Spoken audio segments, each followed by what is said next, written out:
Good evening, everyone, and welcome to Masterclass Episode 16, a show where we play, we strategize, and we explore the world of Hearthstone. With me, as always, is my co-host, Tarn. Tarn, how you doing? I'm doing great. I'm really looking forward to tonight's show. We have an excellent show lined up tonight, and I can't wait for it. I'm excited, yeah. We have a wonderful show, very special one for you. Our guest, as you can see on screen, is Gnimsh. He's a well-known TCG pro on Team Doggy House, and he's competed for years in Magic the Gathering, WoW TCG, and now in Hearthstone. Gnimsh recently competed in his home country of Poland at IEM Katowice, where he was able to defeat the reigning BlizzCon champion and fellow teammate Dan Artosis Stamkowski and take the championship. He's also got an incredible YouTube channel, lots of great videos on Gnimsh TV, and we are incredibly fortunate to have him here with us today. Gnimsh, thank you for coming on the show. Oh man, what an introduction. You made me blush. It's like, I don't know what to say. It's like, I say hi, and I hope we'll have a good show. Like, I'm sure we'll have a good show. Yeah, no, we will definitely have a good show. I'm glad I can make you blush. Thank you for coming on. I know you had a cold a little bit earlier in the week. How you feeling? Getting better. Well, it started around Tuesday, so, and I still felt a little bit sick yesterday, but it's getting better, so I'm sure that I'm feeling good right now, and I will be sure, I will surely feel better tomorrow. Wonderful. Well, you know, that's one great thing about you. I've watched a lot of your videos, and not just strategy, but you talk about mindset. And I think this is an example of being like a consummate either professional gamer or a professional in whatever you do, is through the good and the bad, you push through, put your best foot forward, and, you know, have great energy. And I think that really speaks a lot about who you are and also why you're so successful in Hearthstone. Well, I can only say that the mindset is really important, so you really have to be positive and stay positive about things and always plan forward. Absolutely. So we're going to be talking this week about IEM, about the decks we saw. We'll be doing some in-game analysis, the Q&A I do with each of my guests, and of course, heads up with Gnimsh. But as we always do on Masterclass, we do not want to just jump into the serious stuff. We want to start with a little bit of a warm-up. So we're going to just kick it off, you know, speed chess style, loosen it up, and play a little warm-up game from me to you. So let me open up the screen and invite you to a game. Yeah, sure. This is where the pirate party. Should I accept? Should you? It's I don't know. Questionable. So you introduced me, and now you want to defeat me just like that. Yeah, but Nice. This is just for fun. The heads up with Gnimsh later is really the one where I want to defeat you, and we'll get pummeled, and it'll look hysterical. Now this is just for fun to loosen it up and get the blood flowing. He says it's just for fun, but he takes these warm-ups way too seriously. Trust me. Trust me from experience. I try to bring the party, and he's just playing it. Just heads up. I mean, come on. It's true. Okay, so just a warning, like on my NA account, because I will be using my NA account, I don't have all the cards. So would you like me to play a Troll Paladin deck? Yeah. Or maybe Troll sounds awesome. Rogue. Go no further. Troll Paladin sounds perfect. This is sounding like It says that I have I don't have all the basic cards, so maybe I will play Mage after all. Okay, or whatever you like. If you don't have it, you don't got it. It's actually a pity that I can't select random. It will be fun. Oh yeah, that's true. They need to add that in. Select a random deck. That would be a great. Yeah, definitely. Cool. All right. Well, I'm using a deck designed or at least made famous by a really good pro gamer, Marcin Filipovitz. He's really well known, and he likes the Warlock. So it's a tricky deck. You'll see if you're familiar with it. I told you he takes these way too seriously. Maybe I should concede right now. Yeah, I doubt it. Cool. So yeah, we just kind of run through these super quick. Don't think too much. Just play out the hand as quickly as possible, and you know, as we were already doing, talk a little smack, have some fun. You do know that it's like win rate of Zulog versus Mage is around 80%. Is it? Okay. Yeah, it is. Okay. It's like Mage is a good counter to Shaman and Druid, but it just dies to Zulog. So would you say that what's a good counter to the best counter to Zulok? Handlock. Handlock? Is that why you put Handlock in? is Is that why you put in the Sacrificial Pact in your yes, Zulok deck? That's exactly the reason. Cool. I saw that card and I was like, I Because don't. it's like well, there was a couple of reasons. I don't know if you want me to talk about them Yeah, right no, now. that's what we're all here. Just have some fun and talk about whatever we want. So please go for it. Okay, so Sacrificial Pact is like because those decks were prepared for the King of the Hill format, especially to play against Cynics round 1 and then Artosis or Lothar round 2. The thought behind them was that I will be starting with the Zulok and they might start with Warlock. So if because in most of the King of the Hill you start either with Druid because it's like an overall good deck and it doesn't counter anything but it's not weak against anything. So you start with Druid or you start with Warlock, and if we start with Warlock it's aggressive Warlock. So having that thought process, I was thinking that it's highly possible that they will play Murlocs or Zoo decks, and then Sacrificial Pact is good against Flame Imp or Doomguard and stuff. It's a pretty cool card. And on the other hand, if I win with Zulok against the Druid that they play, and Zulok is good against Druid, then they might take Handlock to counter my Zulok, and I will have this one chance to win the game, just to deal as much damage as possible, stall till Jaraxxus, and if they turn into Jaraxxus, just one-shot them with the Pact. So it was more or less a cheesy card, but it was giving me some possibilities. So would you say that ultimately, the Druid is not good versus Zulok? Because I saw Otosis's Druid deck that he played at IEM, and that looked really strong versus Zulok, or maybe stronger versus Zulok. What are your feelings on that? Well, I feel that Zulok is like 60% against Druid. It depends on the build, but in most cases, you just swarm the board. They have to have swipe to clear it, and if they don't, you just swarm. Well, yeah, like if they don't clear the board, you win.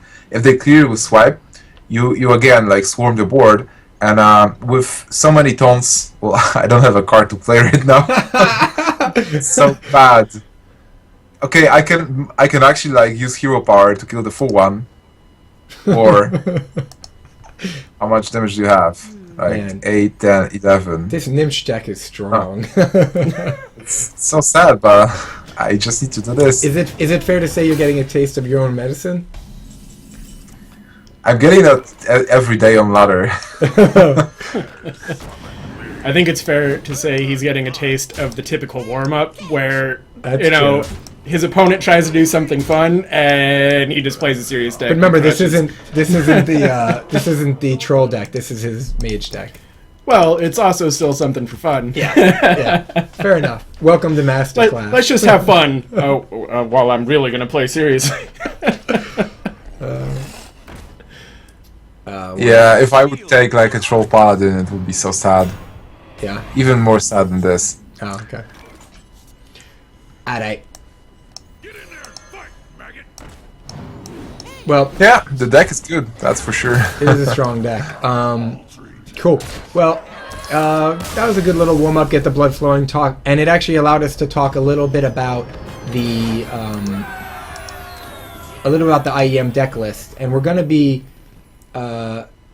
getting into that right now. So we may as well sort of jump to that. I will put on the deck lists as we continue to discuss them. So, looking at IEM, you faced your teammate Artosis. This guy, not only is he a caster, but he's a fierce competitor. We've all seen his victory at BlizzCon, and we know how much he prepared for that. He released a bunch of videos showing that. You two compete together on Fight Night. You discuss decks. Your team sometimes watches each other, plays. You know each other very well. And in the finals, you faced him. And of all people, I feel like Artosis is the kind of person who can analyze and exploit weakness. And yet, you played and you came through on top. What are your feelings about that, and about him as a competitor? Well, Artosis is definitely a strong competitor. It's like we heard in the past that some of our teammates have different opinions about it, but I'm sure that Artos is a very good player. Like, he started in Magic the Gathering a long time ago, and he was competing in card games, so he had that experience. Then he was competing in StarCraft, so he got even more experience. So when Dan is actually going into the tournament, he's not stressed. It's like, for him, being in front of the audience is a natural thing. So this doesn't give him any disadvantage. And for a lot of players, it's really tough to actually sit there. And when they realize that a lot of players are watching, a lot of people are watching, like 40,000 people, or like if there is an audience, he's super calm about it because it's daily bread for him. Yeah. So that's one thing. The other thing is that he's really set on training, as you said. Like, he was preparing a lot, and also in Hearthstone he proved many times that he's a competitor, like winning against ECOP or also winning games at Fight Night. He's also good, not only like winning a couple of straight wins, he was able to come back. I think it was against Crip. No, like Crip won against. I think it was against Trump on one of Fight Nights. Like, he lost the first games, and Trump. Yeah. Yeah, he like finished 3-2 in the end, having a comeback there. So he's capable of all those things and a fierce competitor.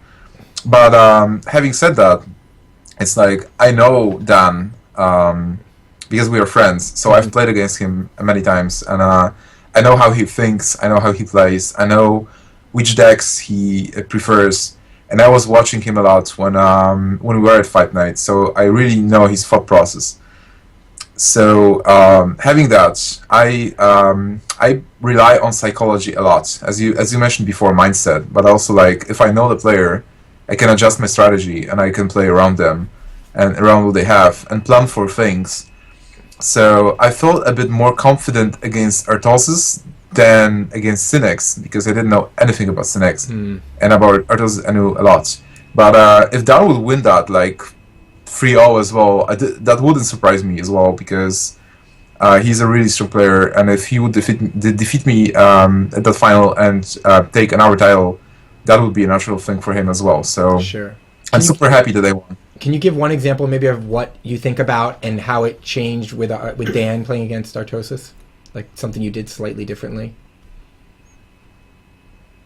If I would change anything while playing against him, or... Yeah, you said you had some knowledge, so it allowed you to play a little bit differently towards him. Can you give an example of something? Well, it's hard to say right now, because it's everything. When you play the game, you plan for stuff, and there wasn't anything that in particular. I made a play and I was like, oh, I made this play because I know that he will do something in a certain way. Okay. It's like when I sit there and when I plan what kind of cards he will keep and what will be the setup of his play, like if he will prioritize having more cards in hand or having board, like I feel those things. Sure. So like I know, I like know what his choice will be. So then it's easier also to like predict what he has in his hand. Why he's keeping a card and stuff. I mean, like, the most important thing when I was playing against him was to set up the board for Flame Strike. And okay. He overextended a bit. I can't say that it was an error, because sometimes you have to overextend to grab a win faster. But that was a very important moment when I was setting up the board for Flame Strike. And he really played into that flame strike, and that flame strike also came. So that was the key moment. Which class was he playing at that point? Was that? It was the Druid versus Mage, okay. And I was really behind most of the game. And he also almost had lethal. I didn't know that at the time, but I saw that he was like, you played one thing and like he kept being one mana or one card or one turn away. It was kind of frustrating for him, but. He was so close, and you played like right on the line, and you just got over the line to stay alive. It was pretty razor thin and impressive. Yeah, it was very tense. But on the other hand, I was like hoping for that Flame Strike or Blizzard a lot earlier. But the cards were in a good way, and the thing that I attacked with my Fury Dragon into his Ancient of Lore to set up it to have 4 health. and then got the Sylvanas, and I didn't die before that. Got the Flame Strike and finished the game. So it was pretty cool. Great. So let's go to those decks and talk a little bit about them. They're up on screen. You can see them. Our people watching can see them as well. Tarn, what do you think about these decks, and what are your thoughts on some of them? Well, I think they're definitely awesome. We got a little glimpse during the warm-up, of course, at the Warlock. And then, of course, we have a really strong Warrior control deck and the Mage deck. And I think this Mage deck is really neat. It's kind of bringing back the aggro deck. And I think I'd be remiss if I didn't ask at least the obvious question of the Elite Tauren Chieftain. Seeing him in there, not only does it kind of actually fit the mana curve, but I was curious, what his place is, if it was for some actual strategy within the deck or more of a mind games type of strategy, because I know seeing that card played in a championship situation in a tournament such as IEM just can really mess with the mind. So I'm curious what the thoughts were behind that card in the Mage deck. Yeah, it's like all the things you said. I mean, first, the reason that why I've brought actually the Mage deck is because it was a very small tournament. I had two strong opponents, which was Synex round 1, and then Artosis or Lothar round 2. So I knew that with two opponents, there's less randomness because I only have to play 2 matches and win them. Right. And in those situations, if you bring something surprising that's actually good for the metagame, it's a gamble, but it can win you the game. So it was like more of a gamble. There was a high chance of success, but also a high chance of failure. So Mage deck was a definite surprise for the guys, and it performed very well against like Druid and Shaman. Against Warrior it was also okay. It's like a mid-range aggro deck, which is basically like snowballing. If you don't deal with the small guys, they get buffed. You get more minions on board, and you quickly get tempo. You start attacking, and they start defending. And then if at some point they win like the defense position, so like they clear your board, but this is the moment where you have like a Fireball and a Pyroblast to follow up and just win the game. So this is like the old Mage brought back, because the metagame seems like the King of the Hill. I wanted to say like the metagame got slower, but if I say it in the ladder context, it's totally wrong, because ladder is so aggressive. Yeah. But the King of the Hill meta for those tournaments, and I come from my experience from Seed Story Cup where we were playing, and there was a lot of Druid versus Druid, like Druid versus Shaman, Shaman versus Warrior and stuff. Yeah. That metagame is slower. And in that metagame, I felt like Mage will shine. But on the other hand, like Mage is losing against aggro decks. Like if you play against Zoo or Murloc, it's super high. Yeah. Lose rate. Yeah. As we've seen. So of all the decks here, yours and Artosis, the Mage, the Warrior, the Warlock, his Shaman, his Warrior, and his Druid. What do you feel these decks are viable on the ladder? The Zoo Warlock's viable. We all know that. I've played it. What else do you feel like is viable on the ladder right now? Warrior is super strong as well. Mm-hmm. It's really viable on the ladder. That's for sure. Shaman, probably viable as well, but we see minus against the Hunter, right? Yeah, exactly. That's the problem. Like Shaman loses the Hunter. When I play Zulok, I mostly win against Shaman as well. And when I play Warrior, well, I win against Shaman. Yeah, I've actually noticed the Warrior seems to do really good against almost everything. What do you feel like is the weakness of the control Warrior? Because I'm struggling to find it. Warrior has a problem against a perfect hand of Zulok. Right. And if you don't get the cards, Zulok can snowball. Yep. Other than that, other than the perfect Zulok, where does the Warrior have a weakness? I haven't found one. It seems incredibly strong. Yeah, it's like it doesn't seem like there is a weakness for Warrior. It's a very well-rounded deck that can win against anything. So if you against Warlock, against Zulok, you have like a bit more than 50%, I'd say. It's obviously super painful when you lose because Warlock just snowballs and you feel like you couldn't do anything. But in most cases, it's fine. It's a hard counter to Hunter. Yeah. So against Hunter, it's pretty good. A Shaman's fine. You just have to play smart. Against Druid is fine. And obviously, like Mirror Match is a coin flip. Yeah. Also depends on the cards a bit. Like if they have, it's really. I mean, it's really a coin flip. It's a mirror match. So even if they have Faceless Manipulator and you don't, it's still a coin flip because it depends what you get. Sure. And getting back to Elite Tauren Chieftain. Yes. So as you've noticed, it's good on curve. So it's like a 5/5 for 5, which is fine. With Pyroblast being for 10 mana, we have a curve gap because we play something on 6, and then we have Flame Strike. So we might play Flame Strike, or we will play some stuff. And then turn 8, you don't have a card, you just play like what you have. And then you have to still have a card for turn 9. Right. And then it's Pyroblast. Right. So with Elite Tauren Chieftain, you get a card, so it's like an Azure Drake. But you get a card for 4 mana. So it's also like on the IEM, I was often playing Elite on turn 9 because you just play Elite Tauren Chieftain, and then you play a card for 4. So you get like more board. Interesting.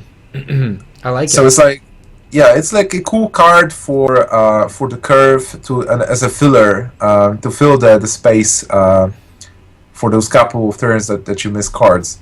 And then why not play Azure Drake in that place? So by the way, like the whole world has the list wrong because there was an error. Right. So you are seeing right now, this is the original list. There is one Azure Drake and one Sylvanas, and the list posted everywhere is missing the Sylvanas card. Yeah, the stream. What you see on stream, guys, is the correct deck list. So yeah, I confirmed that.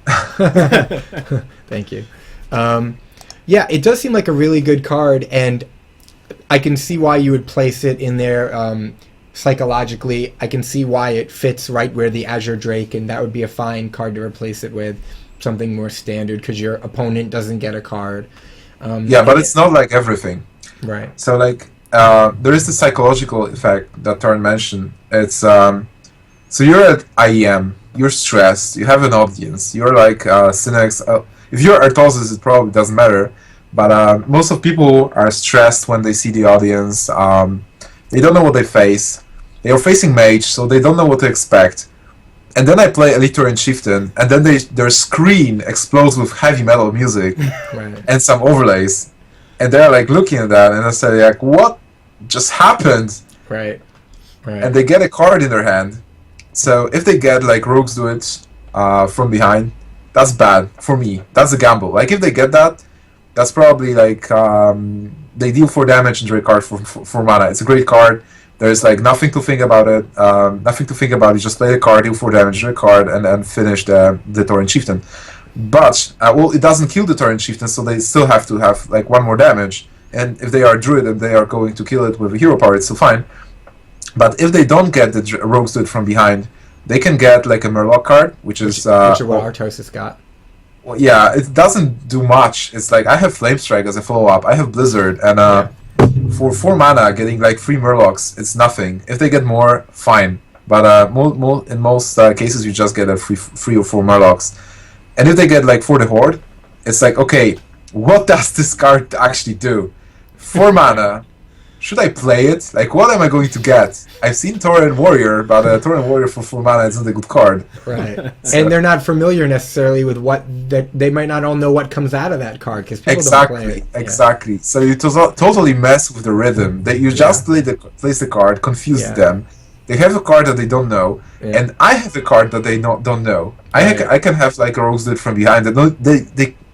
If they got for the Horde, they might not even realize that there is a card like that, Rogues Do It from behind. So, and they might be thinking about what to do with their 4 mana instead of the rest of the cards in their hand that they need to be playing, basically, to get a little distraction. That's right. Or they might be afraid to play the card, and they will just will lose the tempo in a situation, whatever. Mm-hmm. And also, like, Tauren Chieftain is 5/5, which mostly dodges all of the removal cards, like Soulfire deals 4, Swipe deals 4. Right. Most of the cards deal 4 damage. Sure. So it's not a bad body to begin with. Really cool. Can we talk a little bit about Artosis' Druid deck? The reason is because I've been using it on ladder with some minor modifications.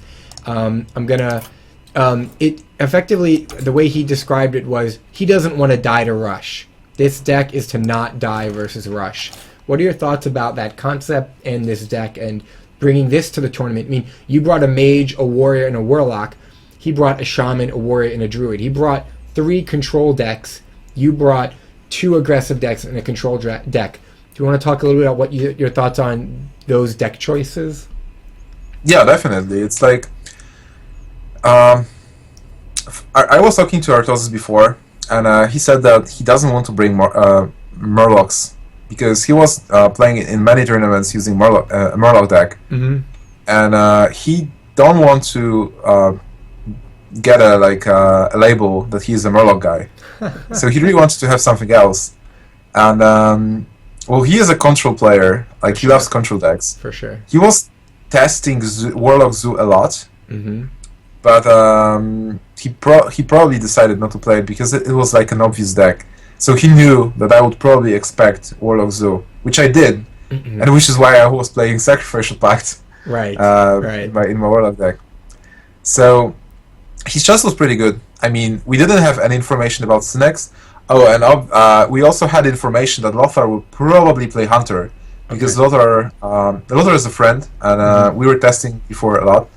So I had some limited information on him, and we knew that Lothar would probably play Hunter. And then it's an obvious choice that you want to have decks that will actually win against Hunter most of the time. Right.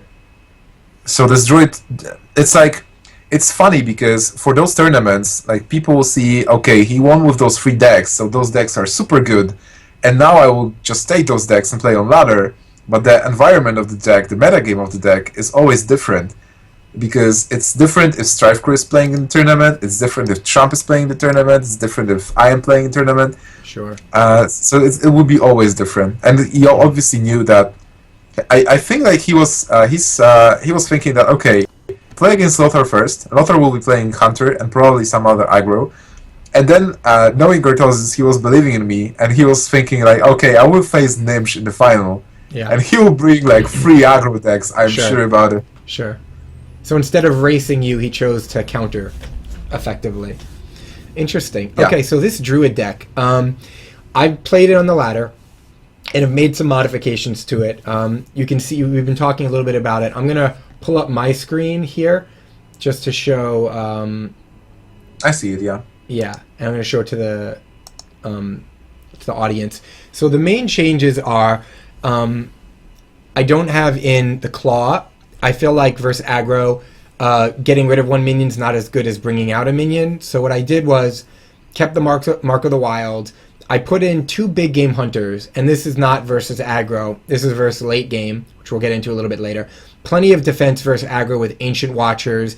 I added an extra silence with a third a Spellbreaker because I have 2 Keepers of the Grove. So a little bit of extra ability to silence my Watchers and get that out early, as well as silence something else later of theirs.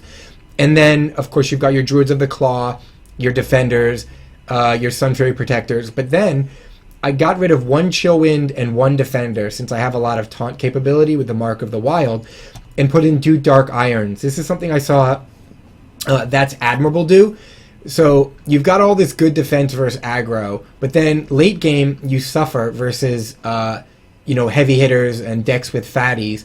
But with 2 big game hunters and 2 Dark Irons with the ability to buff things up, it really enables those big games to be much more versatile. You can kill anything with 5 attack or more, and they're not a bad 3-drop. And this kind of modification with the extra Spellbreaker, where I've been playing, has worked really, really well. But what are your thoughts on his Druid deck, maybe the modifications and such?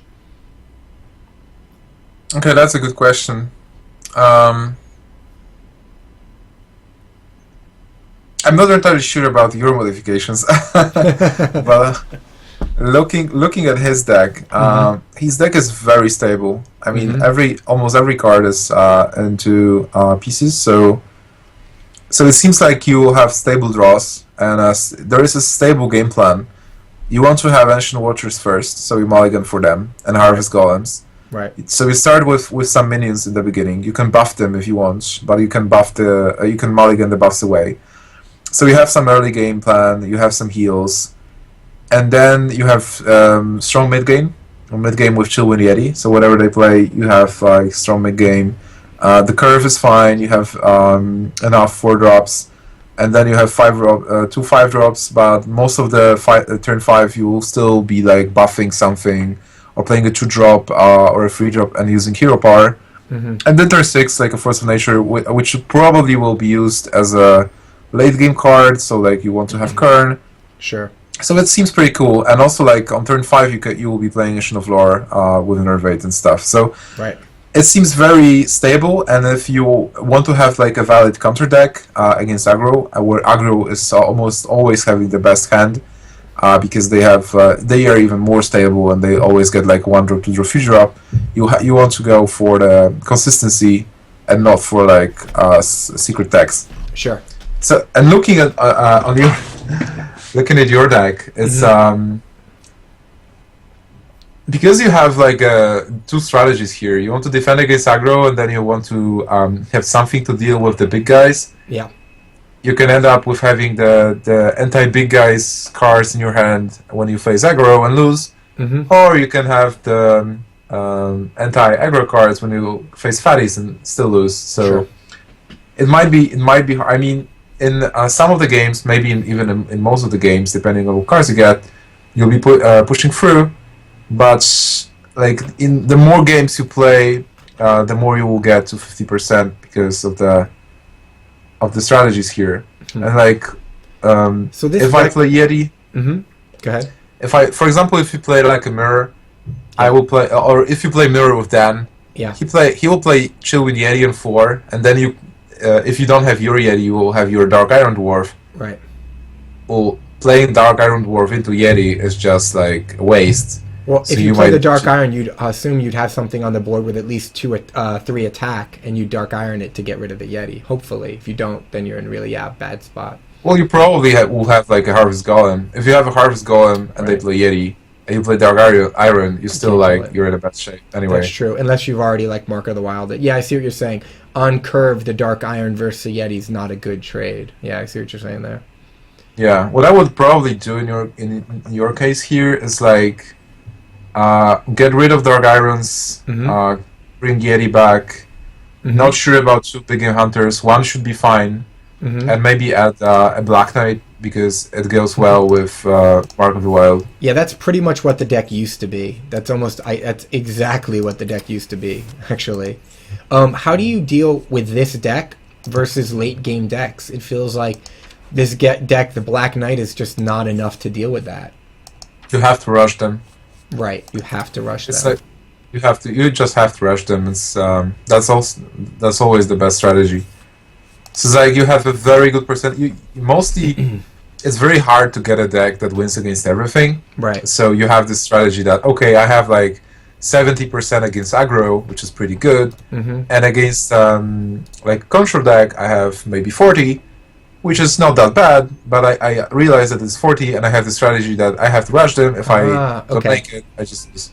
So you think you shouldn't shore up your weaknesses. You should understand them, play against them, like as you said with this one, play fast against a control deck, but not sort of try to make your deck do everything.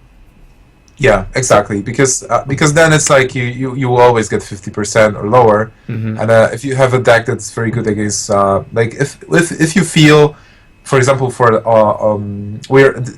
are different metagames. So if we're talking about ladder, if you feel that aggro is super popular, and it is on some like tiers even more than the others. Sure. Because like right now I'm rank 2. I'm trying to get legends on EU, and I'm facing like a lot of warlocks. And warriors as well. But if you like playing on a different tier, you can have a lot of aggro. If you build a druid that's really strong against aggro, you'll be winning more games. than like a all-around druid that wins against everything. Sure. So this actually leads right into our next segment, Customs with Analysis, where we'll be playing customs games and talking about them. But before we do that, just want to ask you a couple quick questions about IEM before we move on. Sure. This was a big tournament. IEM, even in StarCraft, these are really big tournaments. And while the player pool was smaller, it was 4 really good players to win in front of your home crowd. What did that feel like for you? What did that mean to you?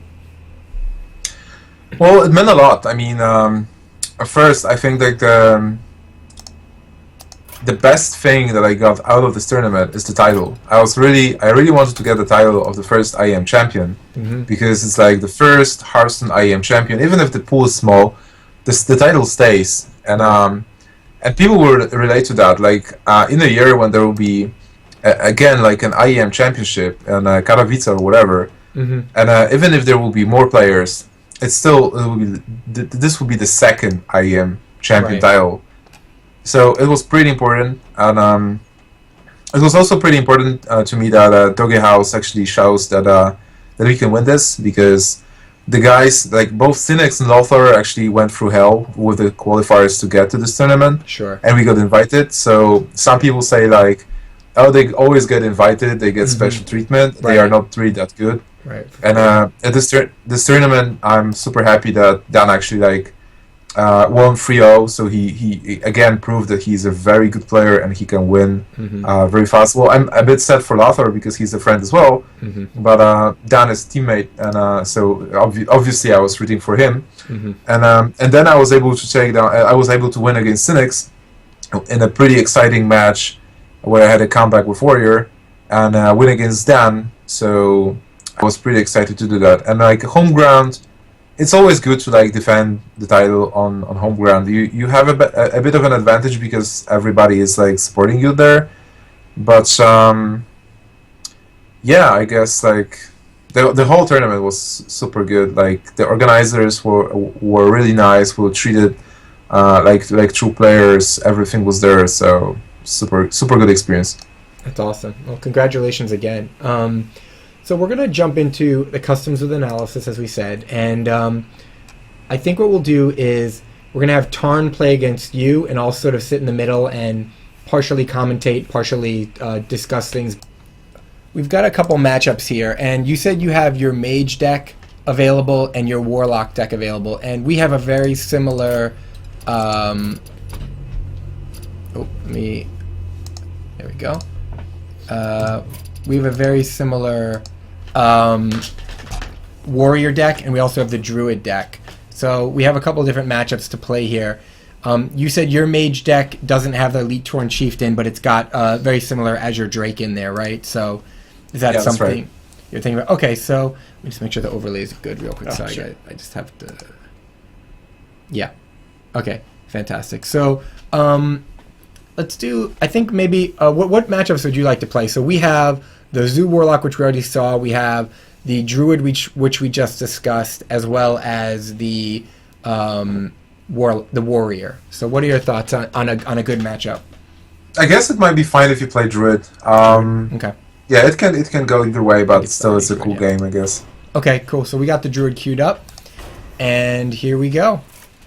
So what are one of the... So should I watch the screen or shouldn't I watch the screen? Yeah, absolutely. Absolutely. You can see what our cards are. It's not to win. It's more to sort of discuss the right ways to play it. And to that point, I really like in a lot of your videos that I've watched how you don't just talk about tactical strategies like moment to moment, but you have these big picture ideas and how to implement them, such as using mana efficiently, when to have board control, when to push tempo.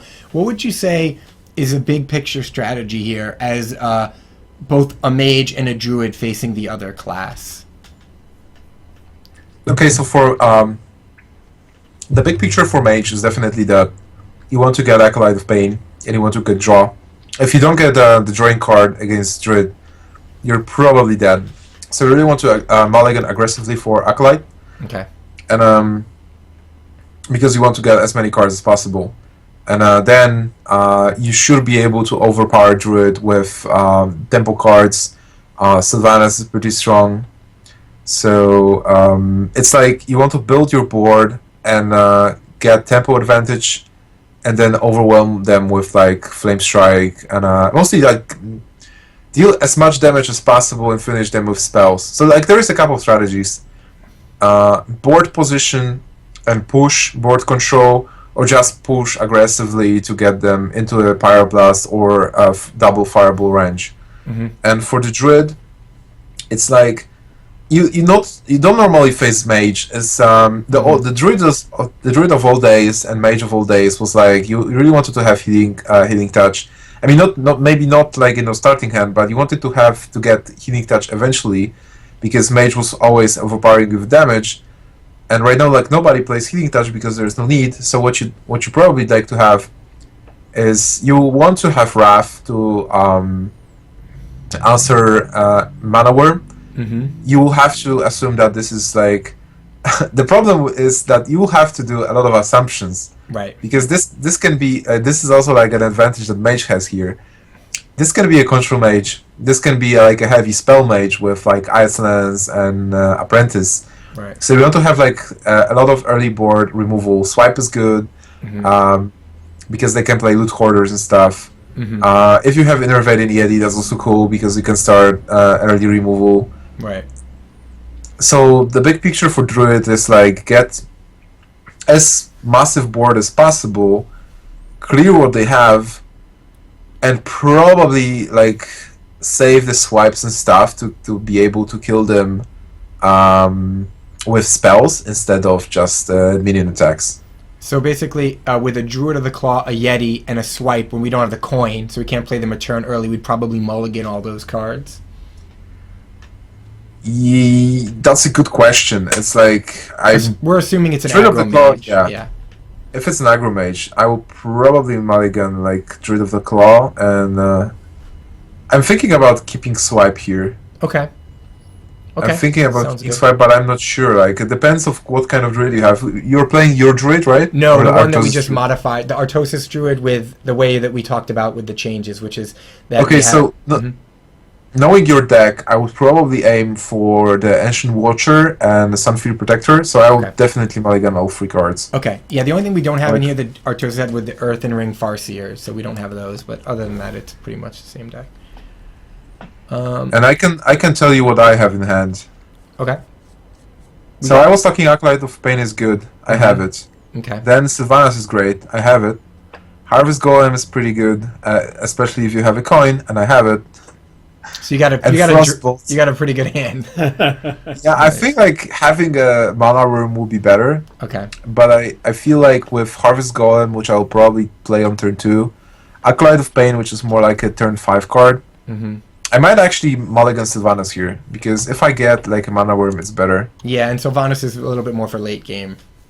Yeah, we it's have- like Go ahead. sometimes I tend to keep like the late game. I mean, not Sylvanas is not that late game. She is like mid game, Mhm. and sometimes I tend to keep one. Like if my hand is good, I tend to keep like this specific card, like Sylvanas or Kern, because then I ensure that on turn 6 I'll have this amazing play Hmm. that can maybe turn around the game. Hmm. But That's a really in good this point. case, That's I don't nice. have to do it. We have 2 Wraths and a Keeper of the Grove, so we didn't get So an this hand is Innervate. sick. Yeah. Yeah, this hand is pretty sick. Like, if you assume that you're playing anti-aggro, this hand is pretty good. Yeah. All right. Well, we've got nothing to do here, so interesting. I'll let you take over, and I'll just sort of ask questions as we go. I'm trying to turn here. Let him take over. Sounds like he's got his work cut out for him. Yeah, it's definitely an interesting hand. Nothing too excited about, but obviously 2 Wraths is nice. Yeah. Could hero power, or we could Wrath and take one of the damage off of it, and then. I'm assuming in this situation probably the best play is just to use the hero power to take off the Divine Shield rather than a Wrath, or would the card draw actually be? We've got a pretty shitty hand. I think I'd prefer the card. What do you think, Gnimsh? Well, the thing is that, what do you expect me to play next turn? Okay. What would you think I would play? I mean, you having a coin, a Harvest Golem is obviously a big play. Yeah. And then the Acolyte is your or money an Acolyte play. of Pain. So playing an Acolyte of Pain to be able to get rid of the Acolyte of Pain with the Wrath and only have you draw one card, I guess that's kind of a good scenario. Can you think about the best free drop I can play next turn? In your deck, Shattered Sun Cleric. Yes, that's right. that is true. Yeah. Okay. So to counter the Shattered Sun Cleric, we want to do what? What do you think? Well, if I play Shattered Sun Cleric, for sure you will want to have the Keeper to kill it turn 4. Right. Right. Or you will just rough it. But So yeah. So you're right. So we're going to be wasting. We're not going to want to waste 2 Wrath. So we should Hero Power, get rid of the Divine Shield, and potentially Wrath a Shattered Sun Argent. Is that what you're thinking? I think actually Shapeshift into 1/1 is fine. Okay. You get rid of the shield. Don't lose anything. Cool. Yeah, that's what I was feeling. I mean, The with thing that- about the best place, yeah, exactly. The thing about the best plays is that they sometimes they don't exist Right. because you only know that the play was best after certain outcomes. Right. So you have to make a decision like if he has this play is best. If he has that, this play is best. So So now you said that you had the Acolyte, Acolyte, and you're not needing yeah. card draw now. So is that why you're keeping it in hand? no, it's like you never play Acolyte of Pain early in this deck because you really need the cards. Acolyte of Pain is turn 5 card. Turn 5 minimum. So you Acolyte and Hero Power it. Okay, good to know. All right. And that's also, I mean, this also is always the dilemma. Using a Wrath on a Harvest Golem Yeah, it sucks. is not the most fun thing to do when the token comes back. But would that be preferred in this case? Or, well, actually, we have the turn 4 Silence. So at this point, I think using the Wrath on the Argent Squire, or just the Hero Power and saving the Wrath, were probably the best options. Do you feel like Keeper of the Grove is a really good turn 4 play in this situation?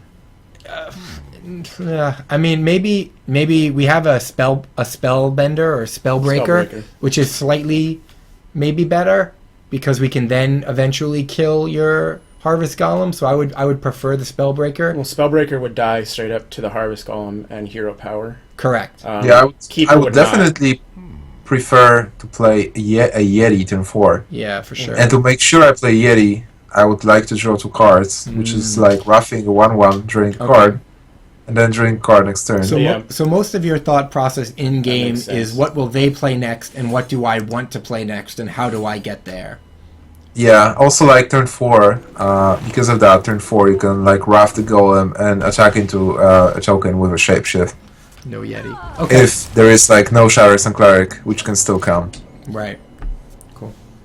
We're taking our time going through these, but I think it's really instructive. So for those of you guys watching, typically we go through these a little bit quicker, but there are a lot of questions in this particular matchup, and we don't have simple plays. And I think it's really helpful to see what your mindset is, because it's really instructive to me, at least. What to do? I have a pretty cool situation right now. I mean, not pretty cool for me. It's like, I know that I attack for 2 here, Right. and now I can use the hero power, the Fire Blast, or I can play the Acolyte of Pain. Right. And I can play Acolyte of Pain only because I have a cool turn 4 follow-up and turn 5 follow-up.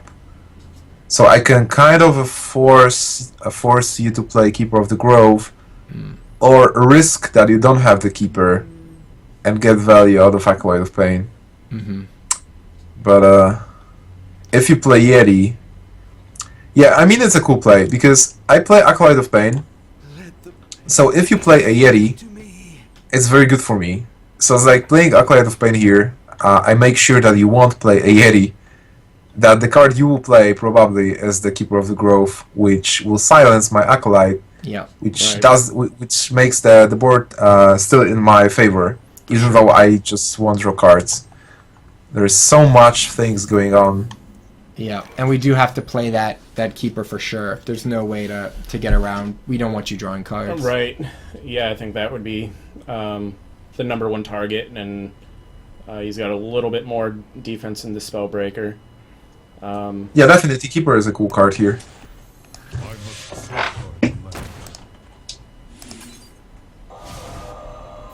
Yeah, a lot of people say that Hearthstone is a really easy game, but it's only because they don't see the thought process of players. Because I always say that Hearthstone is a game of hidden information. So we play around the cards that your opponents can have, or we make gambles based on what they don't have in their hands. Yeah. So on this turn 5, we have a card that I tend to like to play when I'm a little behind, but maybe it's not the right move, which is the Mark of the Wild. We're taking a 2/4 and making it a 4/6, allowing us to start to gain a little bit of control, trade without losing a minion. Like, for example, with a 4/6, we actually have the capability to get rid of a minion entirely. We have the ability to start to wrath down other minions. It gives us a little bit more wiggle room. But at the same note, if we just want to taunt up this minion, we can bring out the Sun Fury so that we'd be able to just give a taunt anyway. It doesn't seem like we have a clear way of dealing with your 3/6 at the moment, other than the Wrath. Yeah, I mean, personally, if I was playing, I would probably prioritize killing the Water Elemental, which would mean using both the Mark of the Wild and the Wrath, which would leave 6, which would leave 3 hit points still, which would at least force, could be killed straight up to a Frostbolt, which is, I guess, the gamble there. Otherwise, it would force at least the Harvest Golem and Hero Power, or Harvest Golem and Acolyte of Pain. Yeah, and the problem is we're trading 2 cards for your 1, although we are keeping the minion on board, so we're not trading 3 for 1. What are you thinking, Gnimsh? This seems like a tough spot. Yeah, I mean that's why I don't like buffs. When you play the buff, you have to use it right away, because if I have a silence, right, it just disappears. Yeah. And also, like this is how I play. Like, I've put you in an uncomfortable position with this Acolyte and follow up over Elemental. So you had to use your silence, and now you'd love to use the silence again. But yeah, I mean, you don't have any more good options. You want to get rid of the Elemental, right? Just buff up and kill Elemental. Yeah, sure. Yeah, and unfortunately, it also uses, 1 extra damage on the Wrath. Yep. Tough spot. Yeah, so it's a really bad spot for Druid. Yeah, we're not getting the straight up 3 damage kill, not getting the card. Yep. Right in between. And now if I have a Frostbolt, yeah, it will be like 2 for 3, right? Because he used Wrath and the buff. And obviously I have a Frostbolt. With Gnimsh luck, of course you do. Why not, right? I actually have 2. That I makes actually sense. have 2. It's good deck. Good deck. Okay, and now I have like a Shadowstone Cleric. So the 1/3. The question is, what I want to buff. Do I want a 2/3 or 2/4, 3/4? I would think the Acolyte here, because if you buff the Harvest, it makes it even more of a target we want to silence. Whereas if you do it on the Acolyte and we silence the Harvest Golem, at least you still have the buff on it. Yeah, that's a very good reasoning. Yeah. So I will do that. That's I mean a very solid logic. Because Harvest is still a target you want to silence at some point. You don't want to give us any value. Alright, we got a turn 6. Oh, I do have the Earthen Rings in here. Excuse me. This is Artosis' deck verbatim. Alright, Ton, so I keep jumping in. That's fine. Yeah, again, we're just been kind of on the back foot the whole game. The couple options that I see would be to silence the Harvest Golem and taunt it up with the Sun Fury. Of course, that does not do much. It just dies straight up to the Shattered Sun Cleric. Really, the only, we could use the Force of Nature, but it is the only one in the deck. And I know if you're playing against a Druid and you force out, a Force of Nature right away on turn 6, defensively played, well, then really just how much you've got him on the back foot. The problem is, like, if you use Force of Nature, you don't kill everything and you have an empty board next turn. Yeah, it still leaves empty board and a Harvest Golem just sitting pretty. And then, the only other option would be to heal up some and taunt up the heal. And again, the Earthen Ring dies straight up, even just to the Acolyte of Pain and a Hero Power. Yeah. So wouldn't technically be killing anything off. Yeah. So given this situation, I'd be, leaning towards at least getting the silence out on the Harvest Golem and taunting up the Spellbreaker behind it. Unfortunately, knowing that the Spellbreaker and the Sun Fury are just gonna die. Well, what's important also is, like, yeah, you're in a pretty bad spot right now. But what's important is, like, if you just play minions and pass priority to me, you give me options to deal with the board as much as I like with whatever I want to do. Right.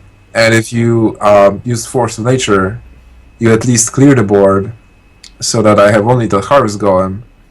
So you don't give me many options there. I would just attack with Harvest Golem and play what I have in hand. Yeah.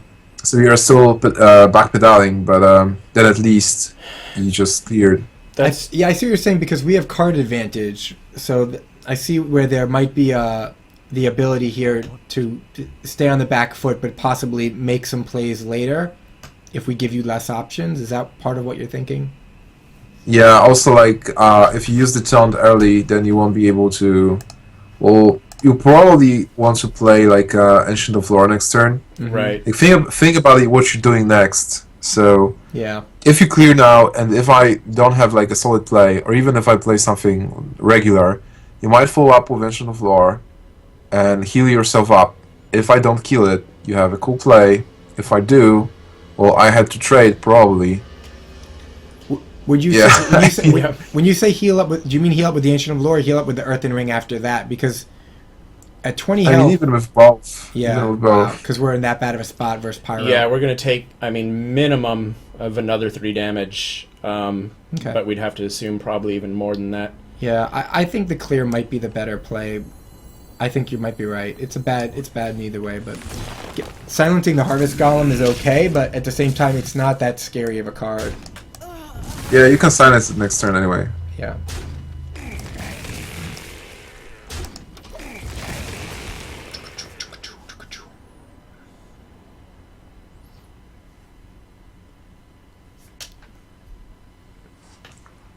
So it does seem like this matchup is a lot about tempo and having priority here, which you seem to have taken early on. Had we gotten an Ancient Watcher and either silenced it or Sun Fury protected it, this could have been a whole different ball game. Yeah, that early game would have been needed against the hand that we were facing, of course. And now we're pretty much back into the same situation as last turn, although we can, of course, play the Ancient, and that... it will trade. It will trade at least. It kind of seems, and we definitely need the health. It seems, we're still backpedaling, but it seems like that was probably the best option rather than just throwing out a couple small minions to die to your board again. The one downside, though, to it is if you have like any 3, like a Frostbolt or any ability to do 3 damage, you kill the Harvest Golem, you'll get the damaged Golem, and you'll still have 2 minions on board. So if we defended an Earthen Ring, we'd have a 4/4 and a 2/3, less of a target to use spells like that against, and we're starting our healing. It's tough. I mean, there's scenarios for either of those. The Defender and Earthen Ring can get cleared out by Flame Strike.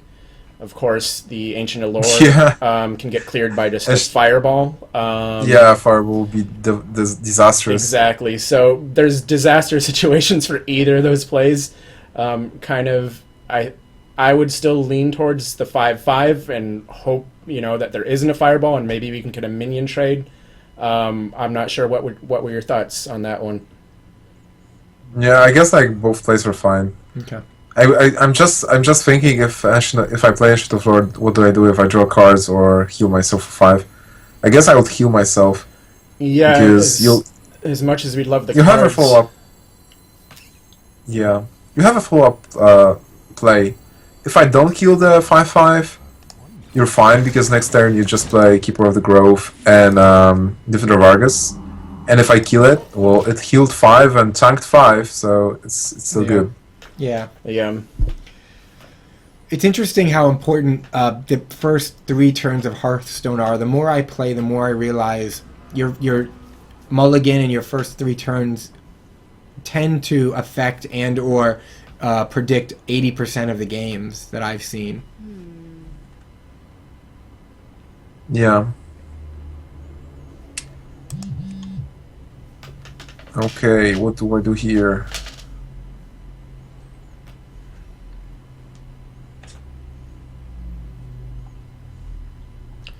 Yeah, it's definitely a tough situation because even worst case scenario, if he didn't have a fireball, he could still worst case scenario he could still freeze it without even trading a minion.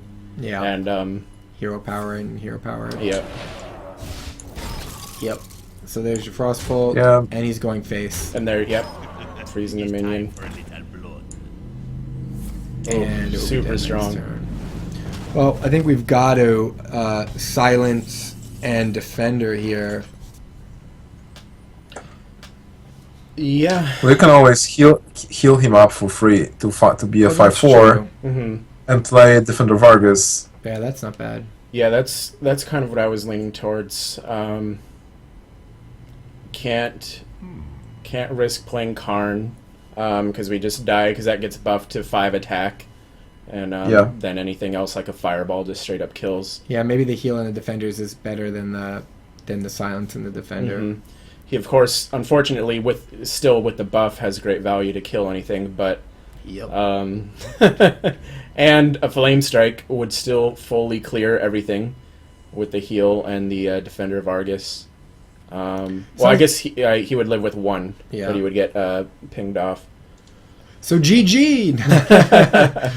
No, like sometimes you have to make a gamble anyway. Yeah. Like if you're in a very bad spot, you have to make an assumption that your opponent doesn't have a card that kills you, Right. and play like just ignore it and play like he doesn't have the card. Right. Because if he really doesn't have the card, you might just win the game. Right. Instead of like really thinking how to lose. Sure, absolutely. Okay, so what can I do here?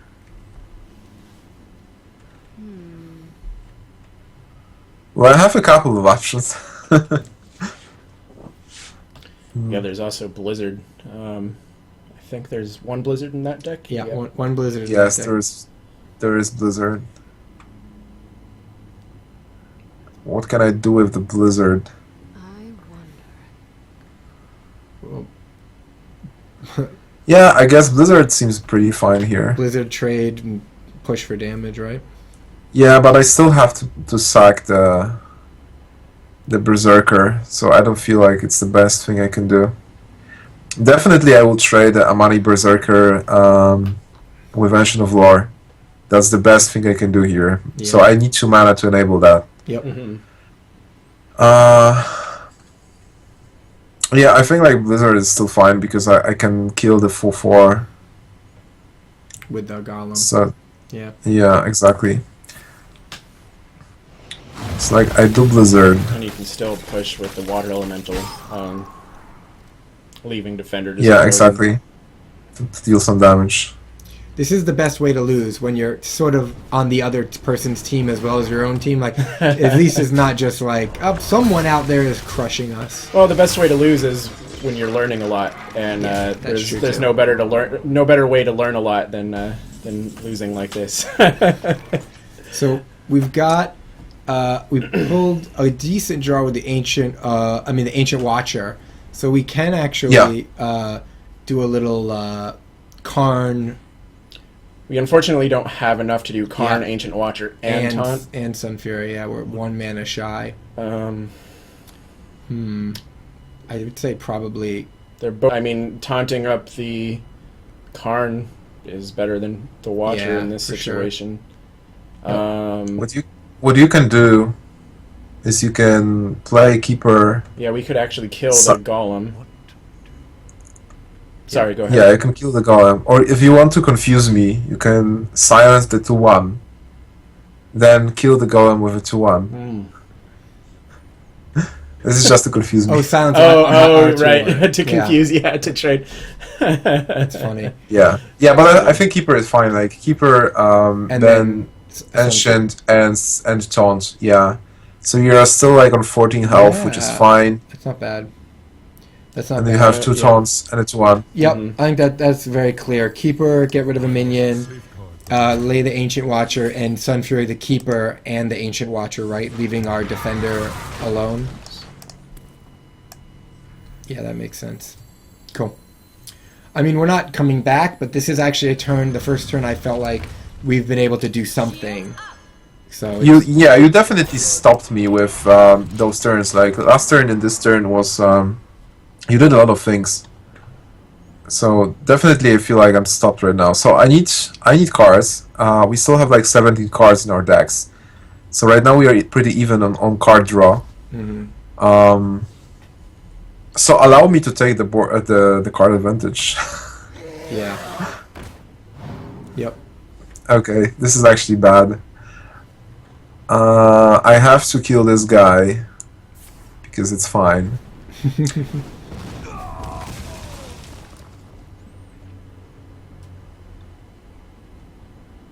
And you have no trade. Unless you have something in hand. Yeah, I think I still need to do this Well, yeah, it does. to prepare it for next turn. Yeah. That's my mana worm. I think we might actually want to now silence our guy to allow him to push and play Karn. I don't know, because that would be losing a big taunt. I was thinking about that. Well, He's going to die anyway. At least this way we trade him. But then what do we trade him for? We'd have to trade both of our 2/1s and 2/3s for the 4/4. however... Well, silencing the 4/5 and killing a 4/4 is Not actually bad, cool. yeah. Yeah, that's- if we silenced, I would say we would have to kill. If we silenced and went for the face, he could just attack straight through, Oh, and yeah. any spell whatsoever would kill us. Yeah, we even don't a- wanna even go a, face. like a frostbolt. Yeah, we got to clear this board at 14 health for sure.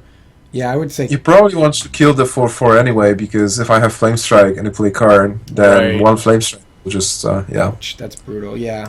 So silence the 4/5. Get rid of the 4/4 and play Karn. But with Pyro, you can kill us. And yeah, we can't kill your board is the problem. We can't kill either minion on your board. I assume probably just get our first 2 damage to the face here, or... Oh my god, it's coming! Oh, we got him! It's coming! We got you right where we want you. Alright. So, Yeah, but on the other hand, you have like a decent board right now. but if you can get rid of our... if you can get rid of our taunt, you could push if you had Pyro and do 14 damage. Oh, No, it would be 13. well, I have to kill the 4/1 because it's like too tasty. Why? 10, 3, and 1.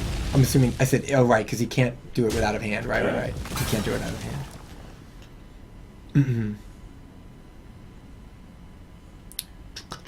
I guess what do I want to do? I want to do a card. I want to draw a card again. You didn't like the last one, see if we Okay. get a better one this time. Right now, I like drew 2 more cards than you, and you only have 1 card in hand. So I have a pretty clear position on the board. Yeah. I want to have more minions. And now the question is, what do I do with 3/4? Yeah. I think the best thing is just to kill the 2/3. Yeah, keep your minion alive for sure. Because if you don't do that, we can trade everything and keep everything of ours alive, or almost everything of ours alive, and get rid of a bunch of your stuff. Yeah, it's not bad.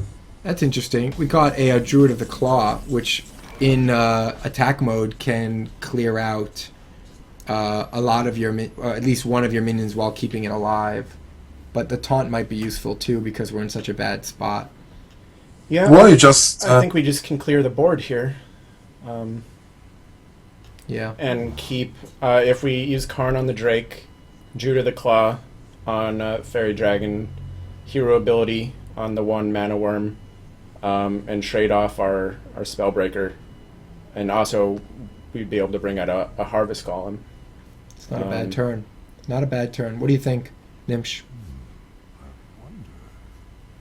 I'm thinking how painful the free health on Spellbreaker is.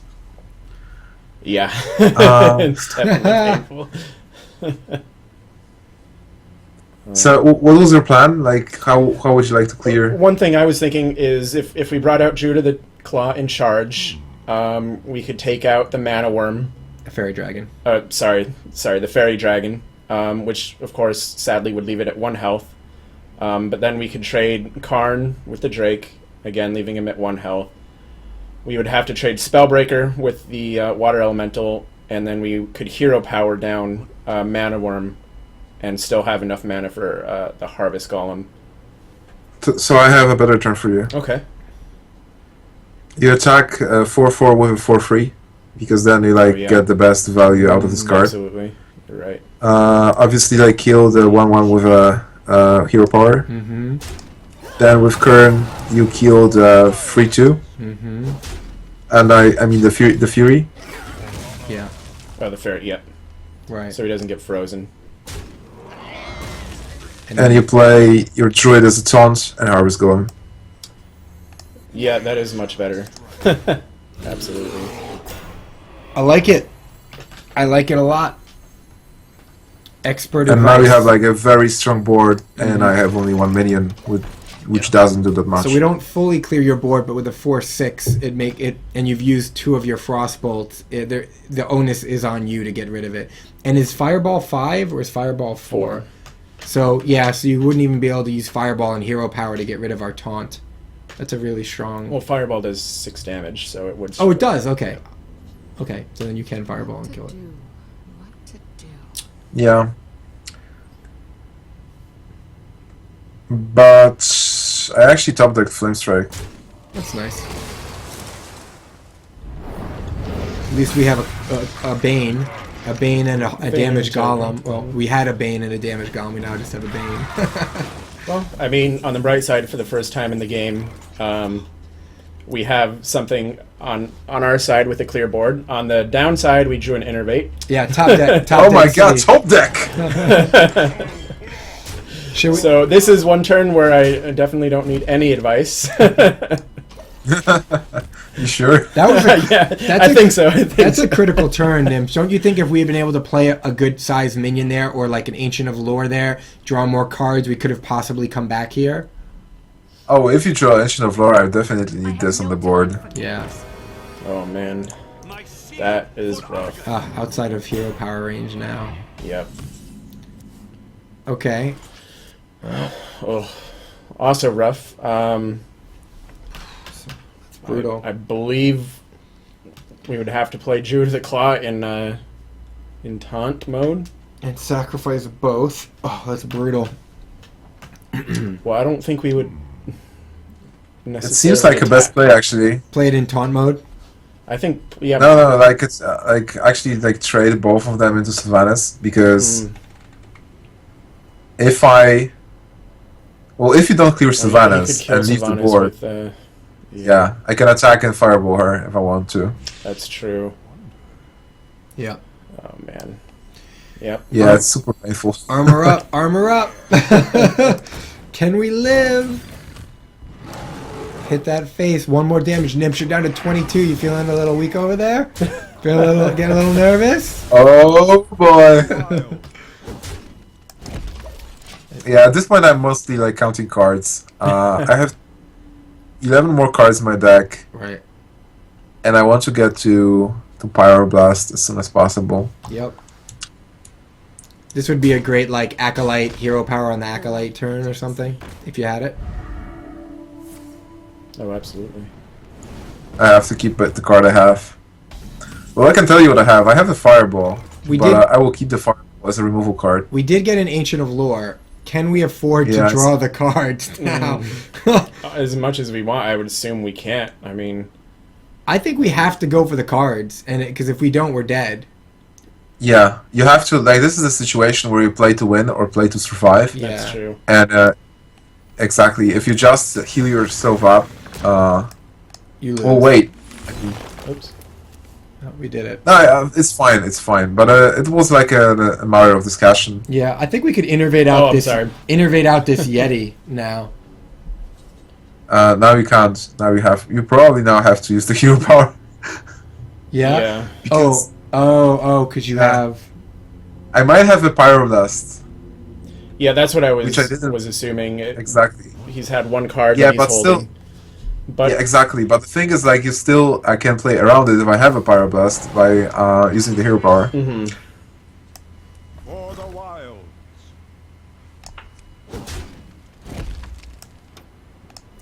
I see what you're And saying. there was a chance that you will get like a taunt or some other stuff, which is Yeah. cool. Yep. Yeah, I see what you're saying. We play to win, but we still have to stay out of Pyro death range, which means we need one more armor. Yeah.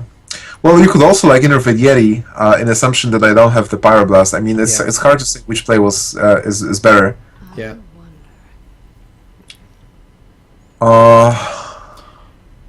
Yeah, Innervate Yeti.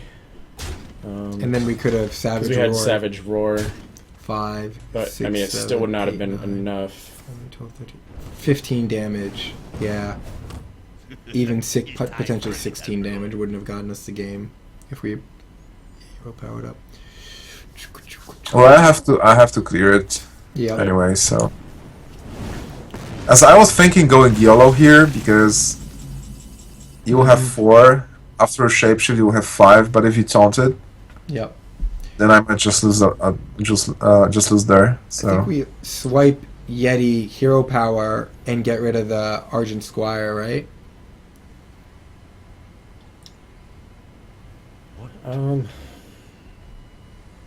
yeah, seems good. Yeah, Swipe the Berserker. yeah. 'Cause that guy can get You can't play around Pyroblast anymore, right? No. No. Nor do we need to because we're at 10 health and you don't have any cards, so you'd have to top deck it.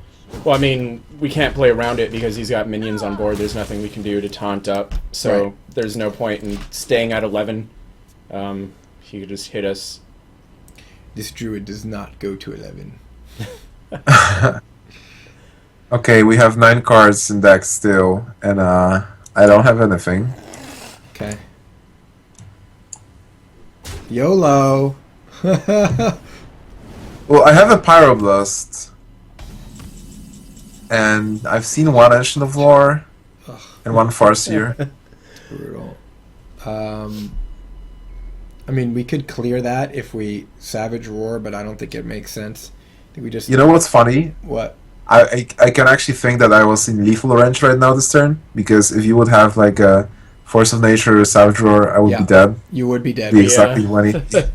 Yep. Yep. Which we do not have. We have Savage Roar. We do not have Force of Nature. But we can clear your board, or we can just get rid of the Mana Worm and bring out a Watcher and hero power up. Yeah, that's. Maybe we actually get rid of the 2/2 because a 2/3 potential is not any worse than a 2/2 potential. So maybe we get rid of the Defender, Ancient Watcher, hero power, and hit the face. I'd probably get rid of the Worm because you just get 1 damage instead of 2 damage if I buff it. Okay. And we want to keep our Yeti alive as long as possible. Unless you have to look at your hero like health pool, because if you know that you're dead to Pyroblast, you want to ensure that you're not dead to Fireball. Right. Mhm. So do what you can do. Yeah, so that that's you're the thing not is dead. if we armor up, we'll be at 8, and 6 and 2's. Fireball kills us. Yeah, so 6 No matter Fireball what. probably still kills you. It Yeah. kills us either way. Okay, so keep the Yeti So, with some more health. so then go down to the Frostbolt. Exactly, that's true. Do we die to You just have to Frostbolt? limit the outs. Like whatever you can do, you have to limit the outs. Frostbolt Yeah. 3, 2. No, Frostbolt we live with 2 Yeah. health. I feel like we're playing poker here, but instead of having the flush and the other guy with the full house, you've got the full house and we've got the flush, and our outs are so bad because we need a straight flush, and it's just not going to happen. Yeah, exactly. Okay, we still have 8 cards in our decks. This is funny because I have like a Hearthstone Cleric. I can just play it, whatever. I don't have to think about it. Right. But now I have to think if I want to trade with Yeti or if I want to go face. Yeah. Yep. The thing is that I have 8 cards. I have a Fireball, I have a Pyroblast. So percentage is still pretty good. Yep. And if you play Edge to the Floor, you'll get to 12, 13, even 14. So I guess I have to actually, if I still feel safe with my health pool. Yeah. So I need to go face because Edge to the Floor is actually like getting you out of range, more or less. Right. And you'll still have to trade with you too. We actually have played both Ancients of Lore at this point. Correct. So even then, Really? even more so. Yeah, we did. We played one for health early and then one for cards. Oh yeah, okay, my bad. So we can clear this board, but we still don't want to because we'd be using our Savage Roar, which we're hoping to end the game with. So it's going to be Yeti. Actually, kind of want a Savage. Okay. Well, that is tough. I mean, it's the worst. The hero power, the Mage hero power is so good. It's like this deck is abusing that. Mm-hmm. yeah, we're pretty much. I think we have to. Are you just dead? I think we're dead. Yeah. I think, yeah. Yeah, we're dead. We're DEA Wait, dead. no, we're at one still health. have 1 turn. We're at 1 health. 1 health, yeah. Maybe you can kill me next turn. If Uh-oh. trees in here. Uh-oh. No. Yeah, I have to do it. No, you're still alive. Wow. So Gnimsh, I gotta say, I'm really surprised you haven't top decked like these last 4 or 5. Well, turns. I mean, that's just twisting the knife with the card. Okay, here we go. We got the big old Sun Fury Protector. So, Oh boy, you're not getting through this time. it's anybody's game still. I mean, We've only got 17 more turns. We'll get there. One at a time. One at a time. You know, it's funny though. Oh my. We haven't used our card, have we? I'm trying to think. We used the trees to clear. Oh, we before. did use the Yeah, trees. so there's no chance. Yeah, we did use the trees. Excuse me. That's right. We used the forces of nature earlier. Well, he's down to what? 5 cards. Oh, there's the fireball. Nicely done. Nicely done. Well played. Well played. This was really good. I really liked the way that you sort of broke it down, and this has been a great show. And it might take 2 segments, so I just want to do a quick breakdown of that.